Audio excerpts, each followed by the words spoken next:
Καλημέρα, παιδιά. Το αρχαιότερο θρησκευτικό νησιώτικο πυραμιδοειδές ιερό στην Ευρώπη ανακάλυψαν Έλληνες και Βρετανοί αρχαιολόγοι στο νησί του Δασκαλιού που βρίσκεται δίπλα στην Κέρο, στην περιοχή του Αιγαίου στις Κυκλάδες. Το νησί απέχει περίπου 10 χιλιόμετρα από την Νάξο και είναι η προσωπική μου εικασία και θεωρία ότι το ιερό χτίστηκε από τους κατοίκους της Νάξου και όχι από γηγενείς αυτόχθονες της περιοχής της Κέρου, γιατί όπως γνωρίζουμε κατά την αρχαιότητα ήταν αδύνατον να συντηρηθεί το νησί αυτό από άποψη τροφών και δεν είχε αυτάρκεια. Τα δύο τα νησιά απέχουν από την Νάξο περίπου 10 χιλιόμετρα και για να χτιστεί το ιερό μεταφέρθηκαν με πλοία περίπου 7 με 11.000 τόνοι ναξιώτικου μαρμάρου. Η χρονολόγηση του ιερού ανάγεται στο περίπου 3.000 με 2.700 π.Χ., καθιστώντας το αρχαιότερο γνωστό λατρευτικό ιερό, θα λέγαμε, του κόσμου. Δεν υπάρχει κάποιο αντίστοιχο πουθενά άλλο.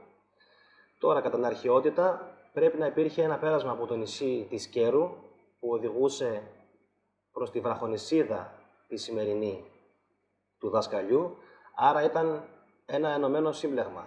Αποτελείται δε από 60 κτίσματα, όπου μεταξύ άλλων έχει βρεθεί ένας φούρνος, εργαλεία, σπασμένα ειδόλια, διάφορα δημητριακά τα οποία είχαν αφιερωθεί πιθανόν σε κάποια χθόνια θεότητα, 2 εργαστήρια μεταλλοτεχνίας, και αυτό που μας κάνει τρομερή εντύπωση είναι το γεγονός ότι τα σπασμένα τα ειδόλια, αναφέρουν οι αρχαιολόγοι, πολύ πιθανόν να μην τα σπάσαν οι κάτοικοι στο νησί αυτό, ούτε να έσπασαν αργότερα. Το πιο πιθανό είναι να τα είχαν σπάσει ήδη πριν τα μεταφέρουν στο νησί, γεγονός το οποίο φανερώνει ένα περίεργο είδος λατρείας, το οποίο δεν παρατηρείται σε κάποια μεταγενέστερη εποχή, άρα πρόκειται για κάποιο τελετουργικό το οποίο έχει χαθεί στην ουσία από τις μνήμες μας και είναι κάτι το οποίο δεν το ξέρουμε αυτή τη στιγμή. Αν εφαρμόστηκε και σε άλλες περιοχές, δηλαδή του ευρύτερου αιγαιακού χώρου, αλλά και της Ελλάδας γενικότερα. Ένα άλλο στοιχείο το οποίο είναι επίσης πολύ εντυπωσιακό είναι το γεγονός ότι δεν υπάρχει παρουσία Ολύμπιας θεότητας. Δηλαδή, πολύ πιθανόν να ανάγεται το ιερό στην εποχή πριν από το 12ο. Δηλαδή δεν έχει βρεθεί κάποιο άγαλμα, δεν έχει βρεθεί κάποιος βωμός, ας πούμε, π.χ. στον Αβόλνα, στην Άρτεμη, στον Δία. Οπότε απευθείας μπορούμε να συμπεράνουμε ότι το ιερό ενδεχομένως ήταν αφιερωμένο σε κάποια χθόνια θεότητα. Και αυτό το λέω με τα βεβαιότητας, γιατί στο σημείο έχουν βρεθεί δημητριακά, φρούτα, ξηρή καρπή, όπως ας πούμε σταφύλια, σίκα, κρυθάρι και σιτάρι, τα οποία πιθανόν οι κάτοικοι να τα χρησιμοποιούσαν σε κάποιες τελετές για την καρποφορία, ας πούμε, του επόμενου έτους. Τώρα, όσον αφορά την μαρμάρινη πυραμίδα, αυτό που εικάζω είναι ότι ενδεχομένως να λειτουργούσε σαν ένα είδος ορόσημου, σήματος κατατεθέντος της περιοχής, αλλά ίσως και σαν ένα είδος φάρου για τους καπετάνιους και για τους ναύτες εκείνης της εποχής, οι οποίοι ταξίδευαν με τα καράβια. Στο νησί επίσης υπάρχει ένα καταπληκτικό και καινοτόμο αποχετευτικό και αποστραγγιστικό σύστημα σειράγκων, το οποίο έχει εντυπωσιάσει φυσικά τους αρχαιολόγους. Είναι ίσως ίσης αξίας με αυτά που βρέθηκαν στη Μinoική την Κρήτη, και εδώ είναι που επισέρχεται και η δική μου η γνώμη ότι πρέπει να υπάρχει τρομερή σύνδεση ανάμεσα στους Κρήτες και τους Κυκλαδίτες της Νάξου, οι οποίοι, όπως είπα και πριν, εικάζω ότι ήταν αυτοί που έχτισαν το ιερό στο Δασκαλιό και στην Κέρο. Αυτό που έχει δηλαδή ιδιαίτερη σημασία είναι να αναδειχθεί η στενή εμπορική συμμαχία που είχαν συνάψει οι κάτοικοι των Κυκλάδων με τους τότε θαλασσοκάτορες Μινωίτες.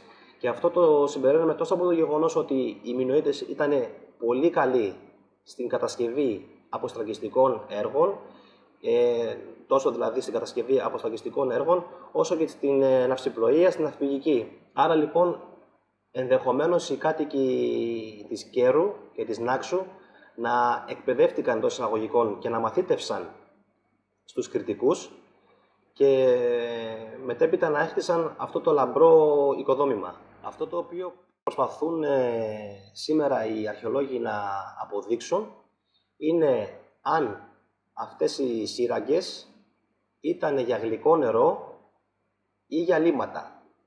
Δεν έχουν καταλήξει δηλαδή ακόμα σε ένα οριστικό συμπέρασμα.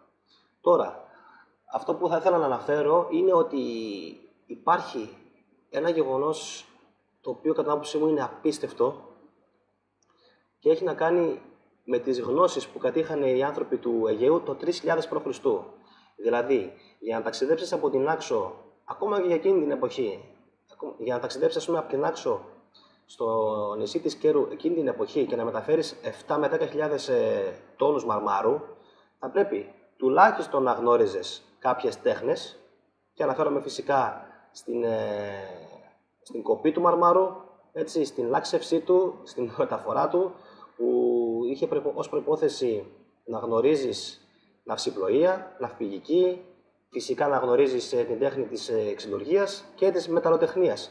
Και όλα αυτά μια εποχή που υποτίθεται ότι όντως οι κάτοικοι της Ευρώπης τρώγανε βελανίδια. Εκείνη την εποχή λοιπόν οι άνθρωποι του Αιγαίου μεγαλουργούσαν, είχαν συνάψει τεράστιες εμπορικές σχέσεις, φαντάζομαι όχι μόνο με τον χώρο του Αιγαίου, αλλά και τις ευρύτερες λεκάνες της Μεσογείου, και ενδεχομένως να είχαν προχωρήσει και σε εμπορικές συμμαχίες στον Αραβικό τον κόλπο, γεγονός που τα αποδεικνύει καθημερινά η αρχαιολογική σκαπάνη. Ένα άλλο θέμα το οποίο με εντυπωσιάζει είναι το θέμα της ομιλίας και της γραφής. Πώς λοιπόν αυτοί οι άνθρωποι μπορούσαν να επικοινωνούν μεταξύ τους και φυσικά και με τους Κρήτες εκείνη την εποχή. Άρα λοιπόν απευθείας μπορούμε να συμπεράνουμε ότι οι Κρητικοί και οι Κυκλαδίτες ήταν πάρα πολύ εύκολο να συνενωθούν εκείνη την εποχή. Επίσης συμπεραίνουμε ότι πρέπει να υπήρχε κάποιο είδος γραφής, ακόμα και εκείνη τη μακρινή εποχή. Ποιο είδος γραφής υπήρχε ή ενδεχομένως να υπήρχε δεν το γνωρίζουμε, και επίσης πρέπει να σκεφτούμε και να απορρίσουμε αν αυτοί οι άνθρωποι μετέφεραν όλες αυτές τις γνώσεις που ανέφερα προηγουμένως, αυτές τις τέχνες, αν τις μετέφεραν από στόμα σε στόμα. Επίσης, κατά άποψή μου, οι αρχαιολόγοι θα πρέπει να εστιάσουν με την βοήθεια διτών στην ευρύτερη περιοχή και να διεξάγουν έρευνες στο βυθό της θάλασσας, έτσι, γιατί ενδεχομένως να υπάρχουν ναυάγια από εκείνη την εποχή που δεν έχουν βρεθεί μέχρι σήμερα, ή να υπάρχουν άλλα αρχαιολογικά ευρήματα τα οποία όντως έχουν βυθιστεί. Γιατί όπως ανέφερα προηγουμένως, αν υπήρχε πέρασμα το οποίο ένωνε την Κέρο με το δασκαλιό, ενδεχομένως να υπάρχουν και εκεί αρχαιολογικά ευρήματα που περιμένουν να έρθουν στο φως της ημέρας. Κάτι άλλο που δεν θα μου προκαλούσε καθόλου εντύπωση είναι το γεγονός ότι ενδεχομένως να υπάρχουν στην ευρύτερη περιοχή του Αιγαίου και άλλες πυραμίδες. Μπορεί το υλικό που χρησιμοποιήθηκε να μην είναι από μάρμαρο, όπως είναι η προκειμένη περίπτωση, αλλά αυτό νομίζω πως δεν θα σταματούσε σε τίποτα τους αρχαίους από το να κατασκευάσουν παρόμοιες πυραμίδες και σε άλλες περιοχές.